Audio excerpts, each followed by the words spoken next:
Le encanta cuando tiene que llorar, llora. Cuando tiene que ir a consolar a una familia, consuela. ¿Cuántos de aquí hemos sido consolados por esta fundadora del movimiento Buenas Noticias? Levantemos las manos y levantemos ahora una oración por ella para que Dios le guíe lo que tiene que decir, porque trae una palabra para esta casa, porque esta mujer lleva muchos años en esta casa, ha sufrido como todos los que llevamos en esta casa, ha reído, ha participado en campañas evangelísticas, en locuras, en hospitales orando por los enfermos y tantas cosas. Señor, gracias por esta mujer. Señor, gracias por este pilar que tiene buenas noticias. Señor, oramos para que en esta hora ella traiga esa palabra del cielo que tú has puesto en su vida, en su corazón, que nos la transmita como ella sabe transmitir. Te lo pedimos en el nombre de Jesús. Amén. Bueno, no dijo Lola, gracias por tanto cariño, y no dijo Lola que, aunque me llamo Margariña, mis sobrinos me llaman Margariña ave de rapiña. Así que, a ver, muy bien. Bueno, pues lo que os voy a contar hoy está basado en 2 episodios de la vida de Jacob. Y el primero os lo voy a contar a grandes rasgos. Sabéis que Jacob tenía un hijo favorito. Qué cosa mala es esta, ¿verdad? Porque mostrar favoritismo lleva a destrozos emocionales y a problemas. Y dice la palabra que amaba más Jacob a su hijo José que al resto de sus hijos, porque lo había tenido en su vejez y además de su querida esposa Raquel. Y le regaló una túnica Jacob a José, una túnica especial en muchos sentidos. Era especial porque tenía colores, era especial también por el tipo de tejido y por el tipo de hechura. Y los hermanos de José lo aborrecían, le tenían envidia. Y para colmo, José tiene unos sueños, se los cuenta a sus hermanos, y en los sueños él dice que va a prevalecer y que sus hermanos habrá un día en que se van a inclinar a él. Y esto, claro, pues hizo que los hermanos de José lo aborrecieran mucho más. Y entonces llega el aborrecimiento a tal grado que primero piensan matarlo y luego deciden venderlo. Y hacen una treta, un engaño muy bien montado, con mucha astucia, para que parezca que José murió. Le arrebatan la túnica esa que tanto odiaban, dejando semidesnudo a José. Matan un cabrito y con la sangre del cabrito tiñen la túnica de José y se la llevan a su padre. Mirad con qué astucia y con qué inteligencia se dirigen a su padre Jacob. Le dicen: esto hemos hallado, dándole la túnica, reconoce ahora si es la túnica de tu hijo o no. Bueno, el énfasis es en la túnica. ¿Por qué? Porque en este engaño había 2 partes. El elemento verdadero era la túnica, y además era inconfundible. No era como estas ropas de Zara que podemos en un sitio como este tener 5 o 6 iguales, ¿no? Era inconfundible. Y ese era el elemento verdadero. La sangre no era la sangre de José, no era tampoco la sangre de una fiera, pero entonces los hermanos de José pisan fuerte diciendo: reconócela. Y claro, José, como no podía ser de otra manera, la ve y dice que la reconoció y dijo: la túnica de mi hijo es. Hasta ahí bien. Y luego dice: alguna mala bestia lo devoró. José ha sido despedazado. O sea, que él solo llega a esa conclusión. ¡Qué astucia en este engaño! ¿Por qué? Porque la mentira más eficaz es aquella a la cual llegamos nosotros, por nuestros propios medios. Y entonces cree el engaño, Jacob, y su vida cambia en un instante. Con la misma rapidez que tiñeron la túnica de José, la vida de Jacob se tiñe de amargura, de tristeza, de aflicción. Y nos podemos imaginar los pensamientos que tendría, ¿verdad? con relación a sí mismo, de culpa tal vez, Jacob, ¿no? O con reproches hacia Dios, como es que mi hijo muere tan joven, ¿no? Pero en ese mismo momento su vida cambia por completo. Y la mentira le hace el mismo efecto que si fuera una verdad. Entonces se enluta. Dice la palabra que Jacob rasga sus vestiduras, pone el cilicio, su familia lo va a consolar y él se niega a recibir el consuelo. Y es más, dice que morirá enlutado por su hijo José, que no quiere recibir consolación. O sea, que hace una decisión ahí mala, ¿verdad? Bueno, pues con este primer episodio ya vemos algunas lecciones. La primera es que el más inteligente se cree una mentira, un engaño. Jacob era una persona adulta, inteligente, experta, y además dice la palabra que sabía engañar muy bien. Hay varios episodios en los que vemos cómo él engaña, pero uno especialmente relevante es cuando se hace pasar por su hermano Esaú para recibir la bendición. Y lo hizo con éxito, por cierto. O sea, que era un engañador y en cambio él mismo fue engañado. Otra lección que podemos sacar de este pasaje es que las mentiras de cercanos son más fáciles de creer. ¿Por qué? Porque bajamos las defensas. No nos esperamos que nos vayan a mentir los más cercanos. Esta mentira en este caso fue de hijos a padres. ¿Pero qué me decís de las mentiras de padres a hijos? Sobre todo cuando los hijos son pequeños. Los niños no tienen la capacidad de discernir las mentiras como tenemos los adultos. Y cualquier mentira que se les puede decir puede llegar a producirles un descalabro terrible. Una tercera lección que podemos sacar de aquí es que la mentira con elementos verdaderos es mucho más eficaz. Una mentira que es 100% mentira va a ser más difícil que nos la creamos. Pero una mentira como esta, con una túnica que era real, que era verdadera, que era la de su hijo, una mentira así nos la vamos a creer, por eso que tengamos cuidado. Y una cuarta lección es las consecuencias terribles que producen las mentiras. Nos hacen vivir por debajo de las posibilidades, por debajo de lo que Dios ha diseñado para nosotros. Nos hacen no alcanzar el propósito de Dios para nuestras vidas. Y de hecho vemos que Jacob ya nunca más volvió a ser el mismo. Las mentiras tienen un poder de afligirnos, nos causan dudas, temores, aislamiento, ¿verdad? Nos merman energía, nos producen parálisis. Os voy a contar el testimonio de un amigo mío, un gran amigo, que desde pequeñito sufrió mucho con su padre. Su padre era alcohólico, lo castigaba sin ningún motivo, con castigos muy crueles, y le decía constantemente palabras para menoscabar su personalidad. Entonces le decía que nunca llegaría a nada, que no sería capaz de acabar los estudios, que no sería capaz de tener una profesión. Y claro, mi amigo creció ya desde pequeño pues con esa sensación de no tener valor, de no poder llegar nunca a cumplir ningún objetivo. Y le decía a menudo, tú no vas a aprobar ningún examen. Entonces él iba a los exámenes, los preparaba a la perfección porque necesitaba demostrarle al padre y demostrarse a sí mismo que él era capaz de hacer los exámenes. Entonces llegaba al examen perfectamente estudiado y le venían las mentiras en su pensamiento del padre. No vas a poder, no eres capaz, no tienes ningún talento. Entonces dice que comenzaba a bloquearse, comenzaba a sudar y se cumplía lo que el padre decía. Con el bloqueo suspendía los exámenes y no era capaz de hacer nada. Un buen día alguien lo invita a una iglesia cristiana. Él va a la iglesia evangélica, allí pronto conoce a Jesucristo como su Salvador, empieza a recibir verdad de parte de Dios a través de toda la iglesia, sobre todo a través de su profesora de adolescentes. Él ya era un adolescente.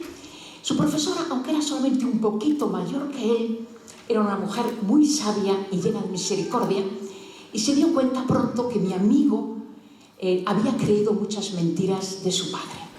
Y entonces se empleó a fondo y comenzó a decirle la verdad, a quedar con él para afirmarlo y para desalojar todas aquellas mentiras que él tenía pues tan metidas en su corazón.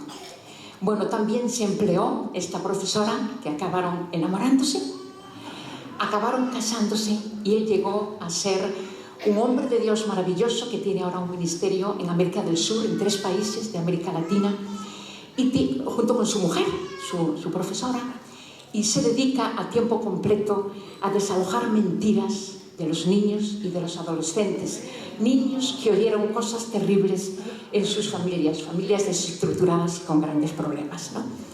Bueno, este es un testimonio de los otros muchos que hay con relación a el descalabro que produce la mentira y también la restauración maravillosa que produce la verdad. Porque mi amigo pasó de estar viviendo una vida miserable a ser un hombre lleno del Espíritu Santo, dando muchísimo fruto. Bueno, pues vamos a volver a donde habíamos quedado. Bueno, la tarea principal de esta profesora fue ayudarlo a identificar las mentiras para poder salir de ellas, que eso es fundamental, ¿verdad? Bueno, quedamos en que Jacob había decidido que iba a ir a la tumba con el luto debido a la muerte de su hijo, que no quería recibir consolación. Bueno, pues dice la Escritura que venden a José, pasa por muchísimas peripecias, llegando, como sabéis, a ser el gobernador de Egipto. Se produce una gran hambruna y gracias a José solamente Egipto tiene provisión de comida. Entonces, no se habla de Jacob en 20 años. La Biblia guarda 20 años de silencio con relación a Jacob. Habla mucho de José, de sus hermanos, y rompe el silencio en un par de escenas solamente para decir a sus hijos que se espabilen, que él ha oído que hay provisión de comida en Egipto y que vayan a Egipto a comprar grano porque de otra manera se van a morir. Como sabemos, los hermanos van a Egipto, allí encuentran a José. José finalmente se da a conocer y José, con una gran generosidad, les presenta un plan. Faraón le había dicho: si quieres, trae a toda tu familia de Canaán a Egipto para que no se mueran de hambre, para que puedan comer abundantemente y vivir contigo. Y eso les dice José a sus hermanos, y bueno, les da carros preciosos, llenos de provisión, con vestidos, para que hagan el traslado, los muchos kilómetros que separaban Egipto de Canaán, y luego, de regreso, traer a toda la familia a Egipto desde Canaán. Entonces ya entramos en el segundo episodio. Han pasado 22 años desde el primer episodio y los hermanos de José llegan a la casa de su padre, de Jacob, con aquellos carros magníficos, la tecnología puntera.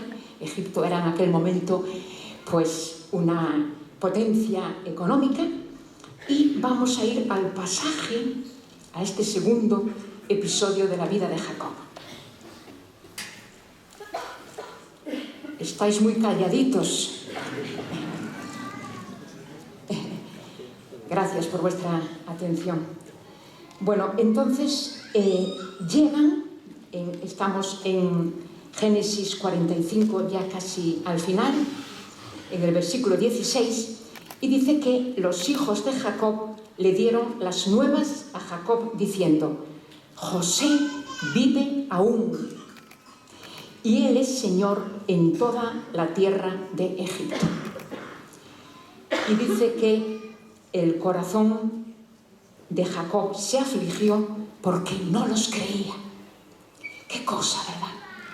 Jacob, que había creído la mentira, ahora no es capaz de creer la verdad. Qué cosas ocurren, ¿verdad? Y es que es difícil muchas veces desalojar las mentiras. Y entonces dice la palabra, continuamos leyendo. Entonces ellos le contaron todas las palabras de José que él les había hablado. O sea, lo ponen al tanto de todo lo que había ocurrido. Y Jacob dice que viendo los carros que José enviaba para llevarlo, su espíritu revivió. Qué cosa, ¿verdad? Si revivió, quiere decir que estaba mortecino, que estaba muerto. Quiere decir que se había metido prácticamente en una cueva sin relacionarse, sin nada. Entonces dice que revivió. Es como si la primavera entrara en su corazón. Entró vida, entró ilusión, entró esperanza. Cobra vida, ¿no? Y aquí vemos el poder libertador de la verdad. La muerte lo había atado, la mentira lo había atado durante 22 años y ahora la verdad le hace revivir el espíritu. Y continúa el relato, el episodio, diciendo lo siguiente: entonces dijo Israel, basta. No sé si es significativo o no, pero el hecho de que aquí lo mencione como Israel y no como Jacob, quizás ya hable de que él empezó a creerse tal vez su identidad nueva. El nuevo nombre que le había puesto a Jacob era Israel, el que prevalece con Dios, el que lucha y ganó, el que tiene promesas, el que va hacia adelante. Y dice un basta, basta de aflicción, basta de mentiras, basta de tristeza, basta de luto. Es un momento de inflexión, un corte con el pasado, con la mentira. Y ahora proclama la verdad. Dice lo siguiente. Entonces dijo Israel, basta. Dice, José mi hijo vive todavía. Proclama la verdad. La dice en alto, quiere que le entre en el corazón. Y a continuación dice, iré. Ya empezamos a ver que Jacob sale de su parálisis. Empieza a recobrar vida y iré es un verbo de movimiento, un verbo de dinamismo, un verbo de acción. Salgo de la cueva, salgo del luto,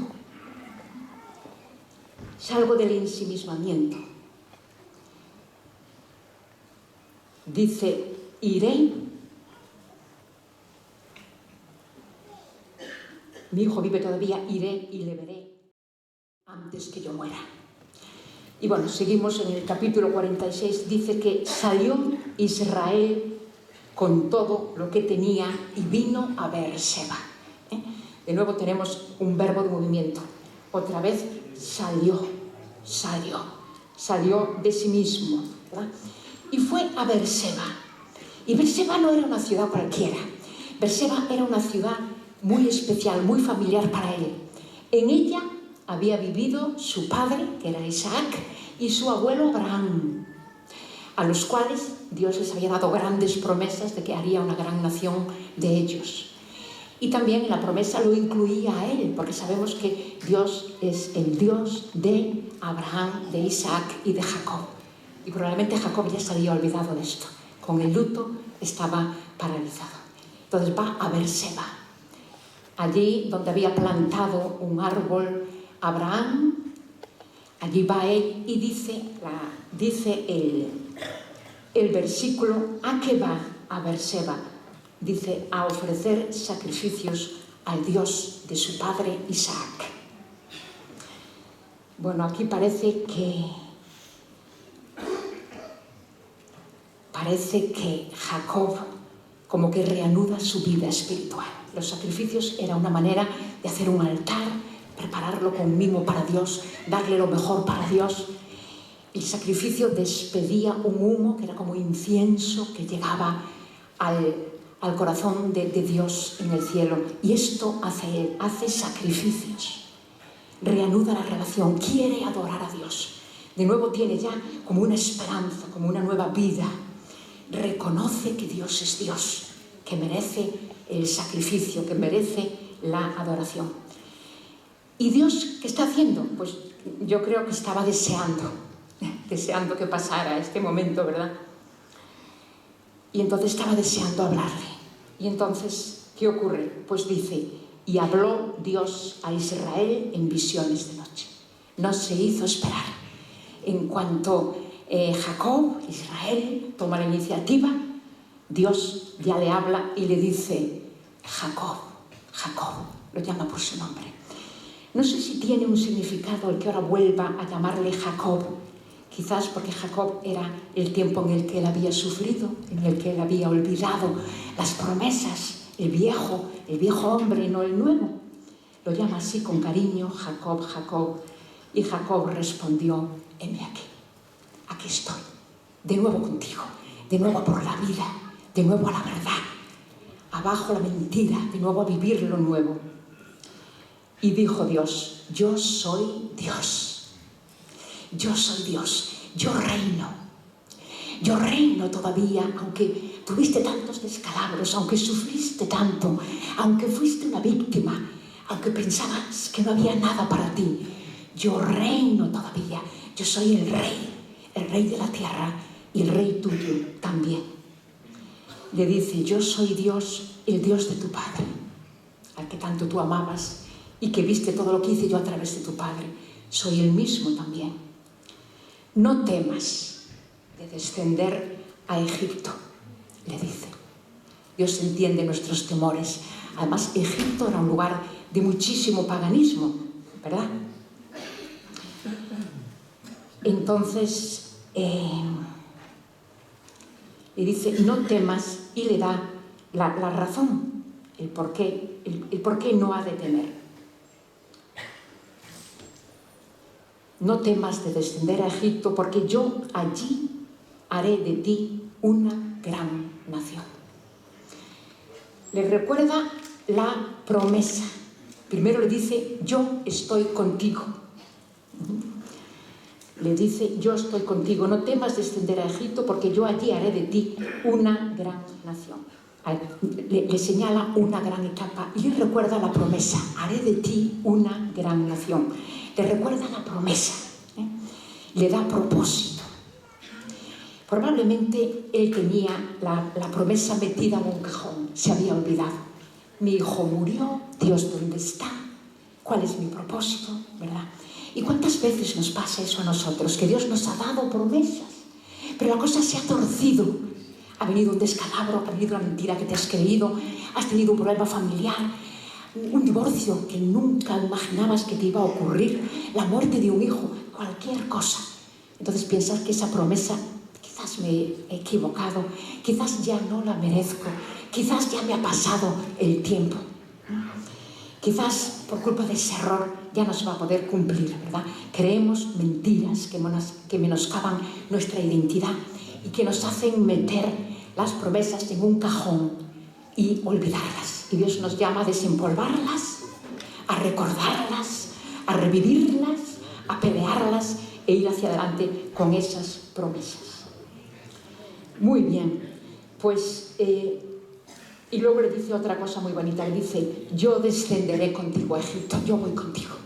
Como decía Moisés: si has de venir conmigo hasta el fin del mundo, si no vienes no quiero ir a ningún sitio. Le dice: yo iré contigo a Egipto, yo descenderé, vas a tener mi presencia, ánimo. Y dice: y yo también te haré volver, y la mano de José cerrará tus ojos. No sabemos, a lo mejor Jacob tenía alguna duda. Y decía: bueno, ¿estará de verdad mi hijo vivo? Aquí ya es Dios quien se lo dice. Aquí ya no queda la más mínima duda. Me lo dice Dios: está vivo, voy a verlo. Ya no tengo ni que ejercer fe. Es la certeza de que lo voy a poder ver. Bueno, pues en el versículo 5 dice que se levantó Jacob de Beerseba, donde había hecho los sacrificios, y tomaron los hijos de Israel, cogieron a todos los hermanos, a las esposas de los hermanos, a los nietos, toda la familia, más de 70 personas, las meten en los carros maravillosos que había provisto Faraón y José para emprender la gran mudanza y regresar ir a Egipto, toda la familia en caravana para vivir con José. Bueno, el anciano José ahora emprende una mudanza que era tanto física como espiritual. Física, con todo el ajetreo que representa, la incomodidad, las caravanas, tantos kilómetros, y espiritual, porque iba todavía a cumplir sus promesas, iba todavía a ejercer todo el ministerio que Dios le había dado. Y Jacob aún vive 17 años más de vida nueva, de vida libre de mentiras. Lo vemos activo. Llega a Faraón, le presentan a Faraón, cuando llega a Egipto le presentan a Faraón. ¿Y qué hace Israel? Bendice a Faraón. Ya empieza a ejercer su rol, ya se recupera su identidad, recupera la tarea que tenía que hacer. Y vemos también ya en los momentos finales de su vida que profetiza sobre todos sus hijos. Y llega su nombre, el nombre Israel, como sabemos, a dar nombre a toda la nación del pueblo de Dios. Bueno, pues también nosotros tenemos una mudanza.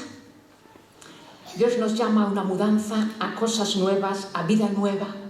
Parece que nos va oliendo, que algo se va cociendo, que Dios está obrando con multitud de contactos, trayendo personas, haciendo coincidencias de aquí para allá.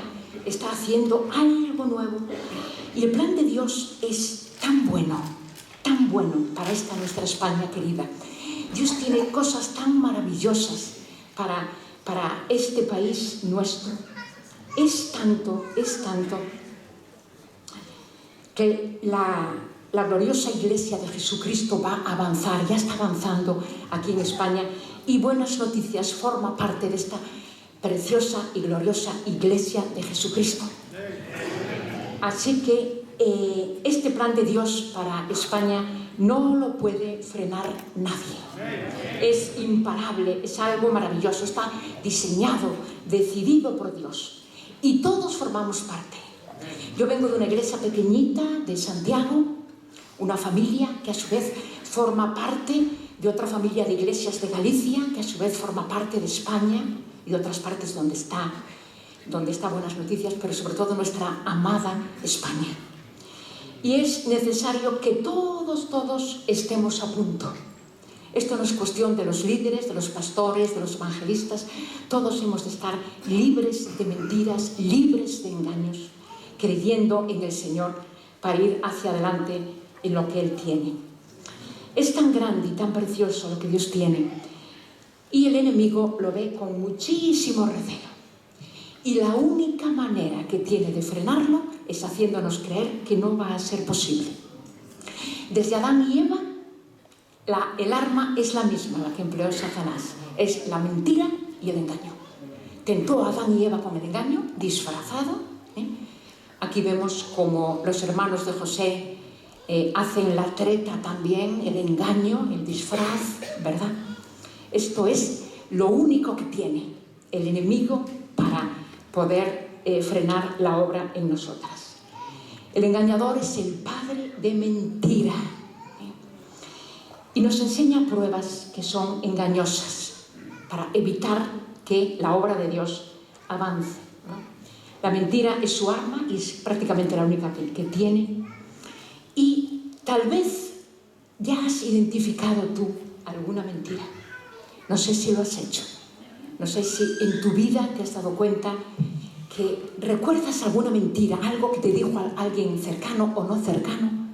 Alguien que te mintió, que menoscabó tu vida. No sé si tienes eso, si tienes algún dolor en tu interior.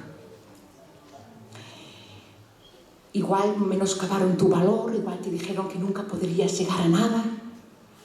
Igual te estás creyendo alguna mentira porque has fracasado y piensas que por tener un fracaso ya vas a ser un fracaso para siempre. No sé si tienes algo alguna mentira que desalojar de tu corazón. Tal vez es una mentira del tiempo o una mentira cercana. Tal vez no te das cuenta de que tengas ninguna mentira, pero notas los efectos de la mentira. Notas que algo te ata, que Dios te está llamando a algo y que sin embargo no eres capaz de llevarlo a cabo, que crees que no vas a poder. Tal vez estás con una desesperanza porque estás en un hábito malo que no eres capaz de romper y dices no voy a poder, y entonces no estás haciendo lo que Dios quiere que hagas. Dios te llama Dios te llama, pero notas que tienes una mentira, que tienes una confusión, en fin, que tienes alguna cosa que te está frenando. Bueno, yo no tengo mucho más que decir, no quería alargarme, pero si los pastores lo ven oportuno, me gustaría mucho hacer un llamamiento. El motivo es muy sencillo. Aquí hay un depósito de fe enorme. Estamos muchos de muchos lugares. Hay personas con dones. Aquí la fe cobra nueva fuerza. Entonces el llamamiento es por si hay alguien que tiene alguna mentira, que ha recibido del diablo alguna señal engañosa, que ha menoscabado su vida. No sé si alguien está en esa situación, que ya sabe cuál es.